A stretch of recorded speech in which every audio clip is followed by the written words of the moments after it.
Dalawang hagis pa lang naman tayo eh. Talagang wala.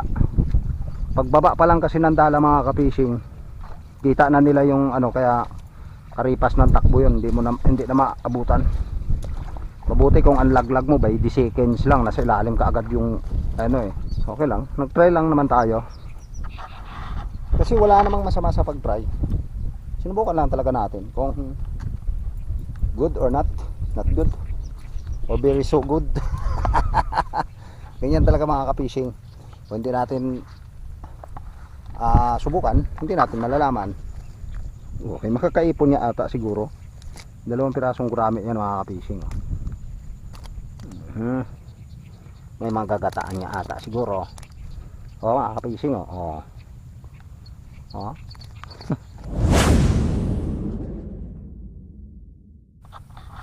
So yan, what's up, magandang hapon mga ka-fishing. Ayan, andito tayo ngayon sa ating mahiwagang spot na lumanslide yung gilid dyan oh. Ayan, kung nakikita nyo doon sa kahapon yung video nating in-upload sa Facebook, dito yon. So ang gagawin natin mga ka-fishing, magdadala tayo ngayong hapon. So kanina buklo tayo sa casting, wala tayong mahuli. So unang-una siguro sa pain natin pangit. Pangalawa, yung ano natin, yung lure natin medyo barag-barag na, kaya walang kagat. Hindi tayo kinagatan. Yung kasama natin doon kanina kinagatan, tayo lang hindi. Susubok tayo, marami namamaril kasi doon sa dulo doon oh.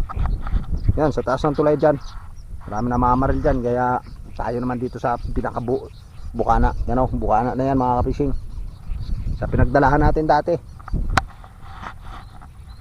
Kasi bumaha kahapon, malinaw ang tubig, ewan ko lang kung may mahuli tayo nito. Testingan lang natin, malay mo makalibre tayo ng pangulam mga ka-fishing. Kaya sana makachamba tayo, sana lang. Wala namang masama, unang hagis, sana plapla.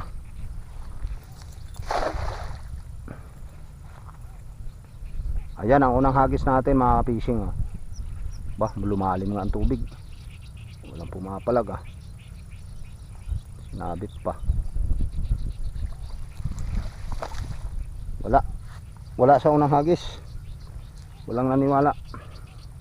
Malinaw kasi ang tubig, hindi natin alam kung may mahuli tayo. Ano lang to, patsambahan lang to, makahuli o hindi. Kasi malinaw nga ang tubig mga ka-fishing, kita yung tansit natin. Pangalawang hagis, una buklo, pangalawang hagis mga ka-fishing.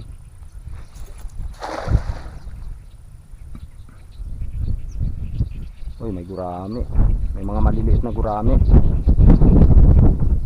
Panlinaw ng tubig talaga.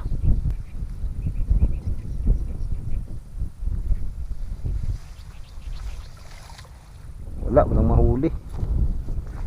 mahuli, mga ka-fishing.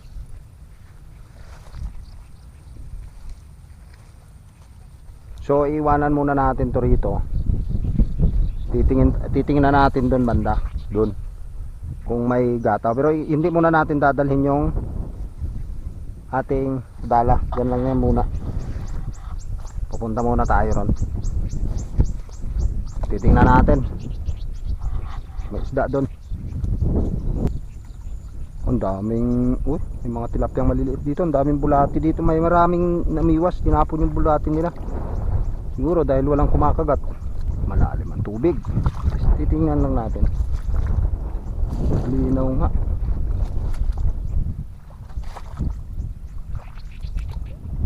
Sana nandito sa pinagdalahan natin dati.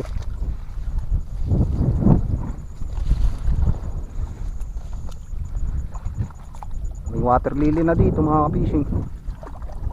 Sobrang dami na ng mga water lily.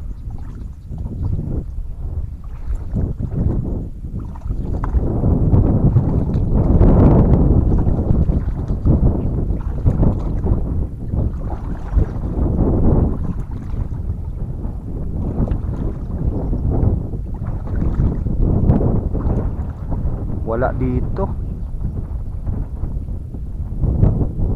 wala na dito mga ka-fishing. Umano na, tumaas ang tubig kasi. Yun, saan yun? nun ah. Wala na nga rito.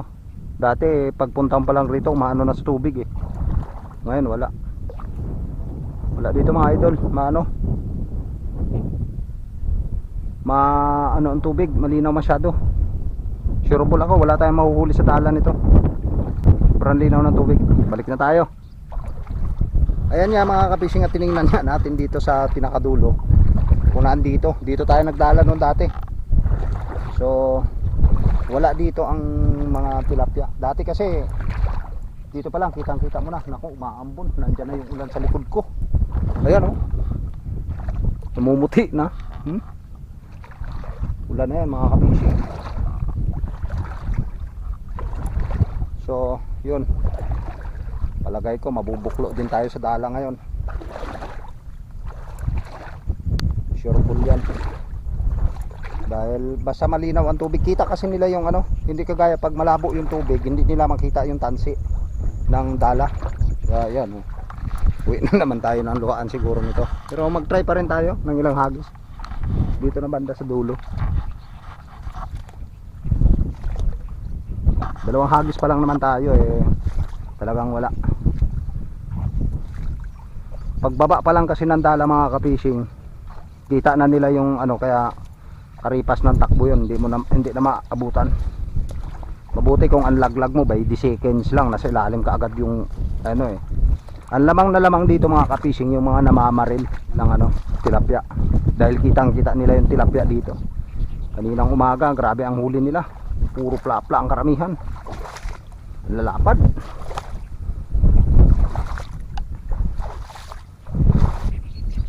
Okay lang, nag-try lang naman tayo. Kasi wala namang masama sa pag-try.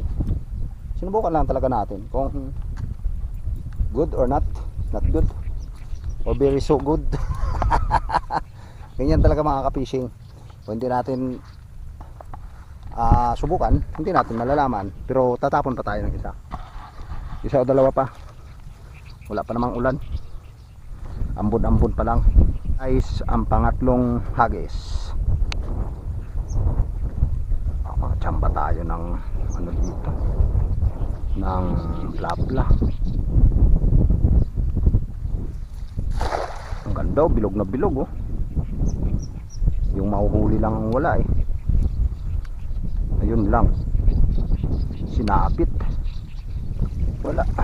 Uy, 1 piece of gurami. Isang pirasong gurami mga kapishing.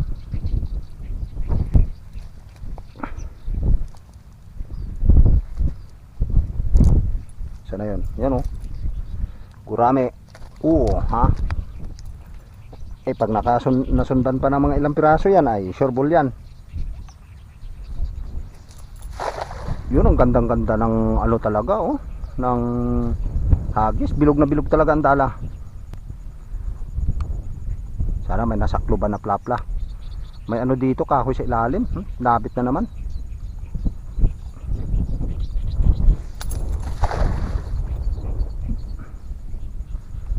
Saklob man lang na maganda-ganda. Mga 4 na pirasong ano, 4 na pirasong plapla, okay na. Yun, meron. Uy, what is this? Uy, guramo. Naninilaw-nilaw na nagurami ba? Ay, makatakas pa ata yung isa. Sayang to, pirito na to. Dito ka. Gurami guys, malaki. So yun mga kapishing, at tayo pauwi na putol yung tansi natin sa dala. Ayan o, tiniklop ko na, naputol. 2 tansi yung naputol, kaya ayaw na siyang sumaklob ng ganon. Kaya ayun, sa awa ng Diyos, pauwi na tayo. Ganun talaga ang buhay mga kapishing. So yung huli natin, dadali natin yon, 4 na pirasong gurami mga kapishing. So yun, maraming salamat sa inyong panonood, at paki-share, paki-like at share ng video natin mga kapishing. Ito paano nakapag bigay na naman tayo ng diskarte at inspirasyon sa ating adventure ngayon. Yan, mahilig kasi ako mag-adventure mga kapishing, lalo na sa mga sa pangingisda. Mahilig ako dyan, kahit sa probinsya pa lang. Talagang habit ko na yan. Mag bingwit at mamukot ba. Yun. Sige, thank you, maraming salamat mga fishing, at tayo pauwi na. Bye bye.